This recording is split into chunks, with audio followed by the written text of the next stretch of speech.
Always been told by TV hosts to be kinder to each other, be kind, spare people time. They're always doing campaigns about mental health and of course being, well, very nice to each other.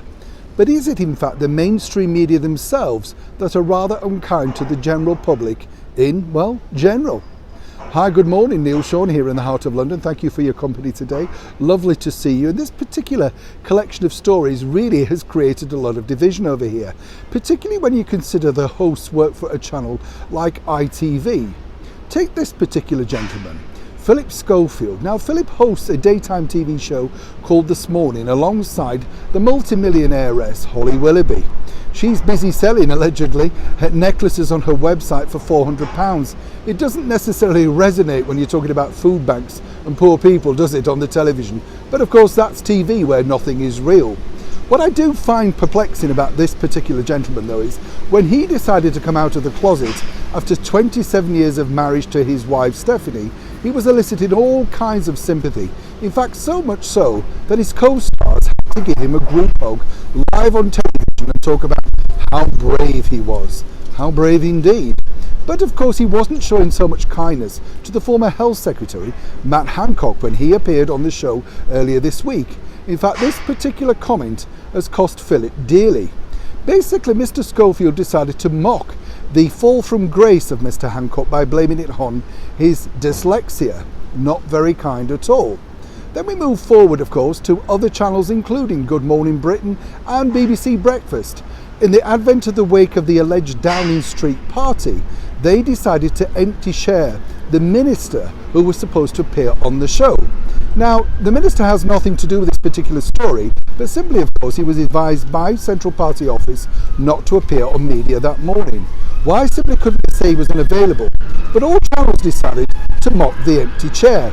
Not very kind, really, is it, when you think about it? But it didn't even stop there. The entertainment show, I'm a Celebrity, Get Me Out of Here, is hosted by two alleged loved comedians. Baffling, I know. Ant and Dec. Now, they decided to mock our current British Prime Minister, Boris Johnson. And basically, they once again reaffirmed the fact that there could have been an alleged number 10 Downing Street party.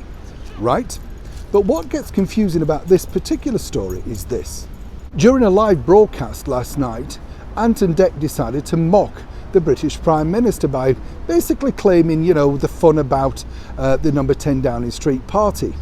Again, though, if you turn it back just 2 years, one of the hosts, Ant, was of course taken off air due to his addiction to alcohol, allegedly painkillers, and of course crashing his car, which could have been fatal. But had anybody turned on that particular host, then of course we would have been cited as being cruel and unkind. You get the picture here.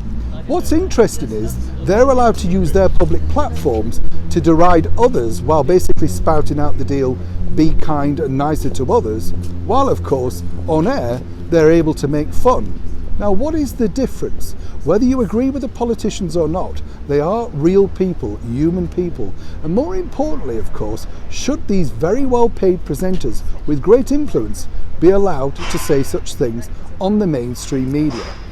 As ever, I'd love to know exactly what you think in the comments below. For me, I think it's personally appalling. They simply should present the news, the facts as they know them, as we do here on the channel. You don't take sides and you have to remain impartial. But what I do find strange, particularly with ITV, is this is a channel that likes to think of itself as incredibly woke. After all, this is a channel that let go their star presenter while backing the former royal, the Duchess Meghan. And of course they were proven wrong because she did in fact help write that book. So once again, have they decided to back the wrong horse, as you often say? Do let me know what you feel about these particular topics in, of course, the comments below. It's always good to take the true take on these stories that are breaking out of London. Neil Sean in the very heart of London.